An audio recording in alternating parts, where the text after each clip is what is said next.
What's up? Good afternoon. May konting katanungan lang sana ako. Bakit kaya lagi nilang tinitira si Inday Sara, ano?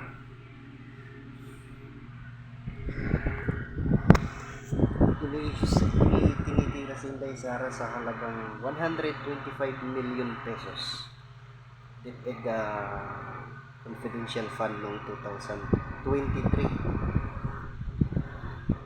Alam nyo guys, pilit na pinagtatakpan ng administrasyong Marcos ang bagay na hindi dapat nila ginawa.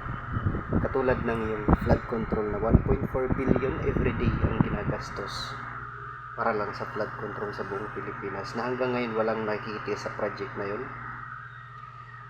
At yung pagbenta ng gold reserve ng Pilipinas na dapat pagtuunan or imbestigahan ng Kamara, ng Senado, ng Congress. Bakit hindi nila imbestigahan yung mga bagay na ganito? Bagkus ang inimbestigahan nila is yung nakaraan na 2023 year 2023 pa na intelligence fund ng BP. Medyo weird lang, no? Kasi bakit ganun? Malaking halaga yung unang-una, yung gold na nga lang, napakalaking halaga na yun eh. This 2024 lang yun. Hindi nila binibigyan ng pansin, hindi nila inimbestigahan. Pangalawa, yung flood control na 1.4 billion, hindi man din nila inimbestigahan kung saan napunta. Oh, come on guys. Kayong mga nasa Senado, kayong mga nasa Congress, bakit kailangan yung igipit ang intelligence fund na pilit yung binabato kay Sara na kinurap ni Sara or binulsa ni Sara? Nakikita naman eh, marami namang project si Sara. Itong 1.4 billion na flood control, may nakita ba kayong project?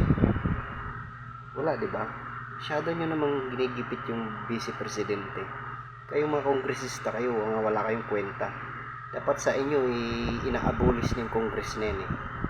Masyado kayong paepal. Akala nyo ba nakakatuwa yung ginagawa nyo?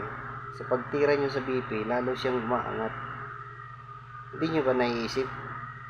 Ang tao nag-iisip, nagtatanong sa sarili na, bakit si Sara palagi ang tinitira nyo? Samantalang yung mga project na hindi nakikita ng tao na ninanakaw ng administrasyong Marcos, hindi nyo nakikita. Ano ba? Bulag ba kayo? Bulag kayo? O talagang tinakpan ng pera ang mga pagbumukha nyo o mga mata nyo para hindi nyo makita yung ganyang sistema ng administrasyon? Masyado kayo. Bias kayong kongresista kayo. Kaya minsan, pag nanonood ako ng mga vlogger sa YouTube, Facebook, mga live nila, so napapaisip ako, totoo ba talaga itong mga nangyayaring ganito? Kasi tinatakpan yung mainstream media, hindi binabalita yun, hindi binalita siguro yung pagbenta ng gold, at hindi man lang sila nagkaroon ng press conference para sa mga nangyayari na question na ganito. Wala. Di ba? Kumbaga nakikita natin yung one-sided news, one-sided na sistema ng gobyerno ng Marcos. Ganun ang kadumi ang politics sa atin dito sa Pilipinas. Binababayaran ng mga congressman para tirahin yung isang mataas na posisyon para ipalabas na maling-mali, para ipalabas na kurakot, magnanakaw. Ganun kayo kadumi mga congressman, kongresista. Diba?